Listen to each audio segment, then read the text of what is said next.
एक छोटे से गांव में एक खूबसूरत भाभी रहती थी जिसका नाम समीरा था। उनके पति की मौत के बाद भाभी को अपना जीवन अकेले में गुजारना पड़ा। वह अकेले होकर अपने आप को खोए हुए महसूस कर रही थी। वह दिन रात उदास और तन्हा गुजार रही थी। एक दिन भाभी के जीवन में एक देवर आया।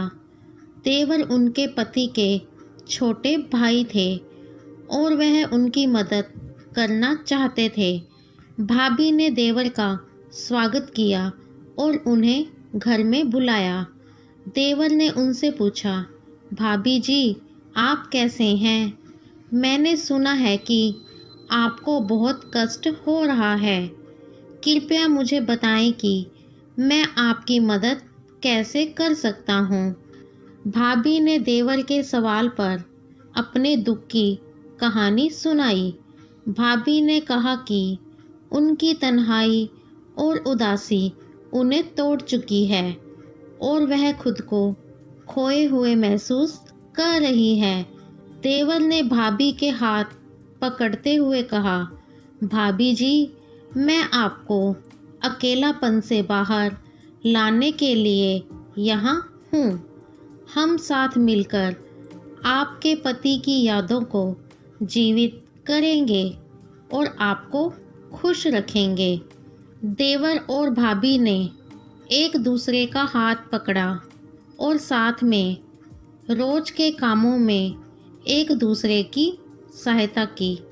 वे साथ में खाना बनाते, मिलकर हंसते, खेलते और जीवन की हर मुश्किल में एक दूसरे का समर्थन करते। धीरे धीरे देवर और भाभी के बीच एक गहरा बंधन बंध गया। भाभी ने अपने दुखों को साझा किया और देवर ने उन्हें प्यार और समर्थन दिया।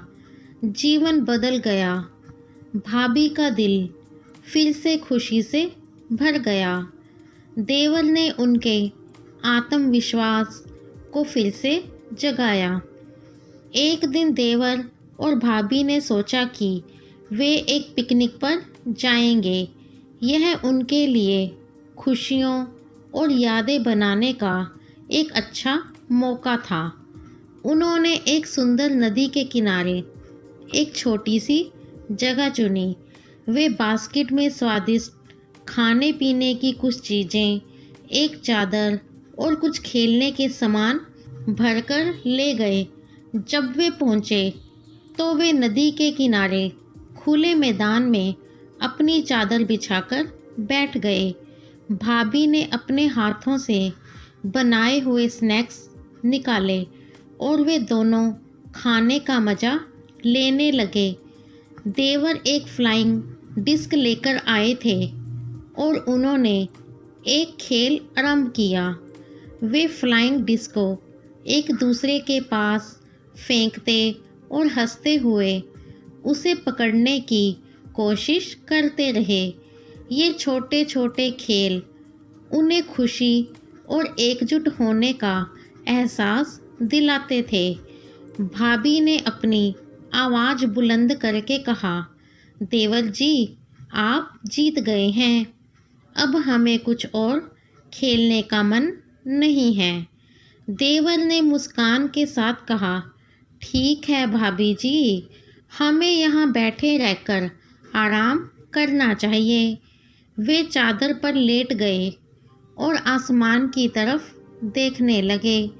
नदी का पानी बहुत सुंदरता से बह रहा था और पेड़ पौधों का मंदिर आराम और शांति का वातावरण बना रहा था। भाभी ने पूछा, देवर जी, आपको यहाँ कैसा लग रहा है? आपको यहाँ कैसा लग रहा है? देवर ने उनके हाथ पकड़ते हुए कहा, भाभी जी, मुझे यहाँ बहुत अच्छा लग रहा है। यह हमारी ज़िंदगी का एक अनमोल पल है जो हम साथ में बिता रहे हैं। भाभी ने आंखों में आंसू भरते हुए कहा, देवर जी, धन्यवाद कि आपने मेरी ज़िंदगी को इतना खास बना दिया। मुझे यकीन है कि हम दोनों हमेशा साथ रहेंगे। वे एक दूसरे के करीब आ गए और एक दूसरे के गले में बाहें डाले हुए समय का आनंद लेने लगे। यह था उनका एक मज़ेदार और हार्ट टचिंग पिकनिक, जो उन्हें अपने जीवन के खास पलों को महसूस कराता था। यह फ़नी और हार्ट टचिंग कहानी बताती है कि कभी कभी ज़िंदगी में आपसी समर्थन और प्यार की आवश्यकता होती है। एक समर्थनशील और प्रेम भरा रिश्ता हमें दुख से निकालकर खुशी और आनंद की ओर ले जा सकता है। दोस्तों, उम्मीद करती हूँ कहानी आपको पसंद आई होगी। कहानी पसंद आई हो तो कहानी को लाइक और शेयर ज़रूर करें। चैनल पर नए हैं तो चैनल को सब्सक्राइब करना बिल्कुल भी ना भूलें। मिलेंगे नई कहानी के साथ। अपना ख्याल रखें।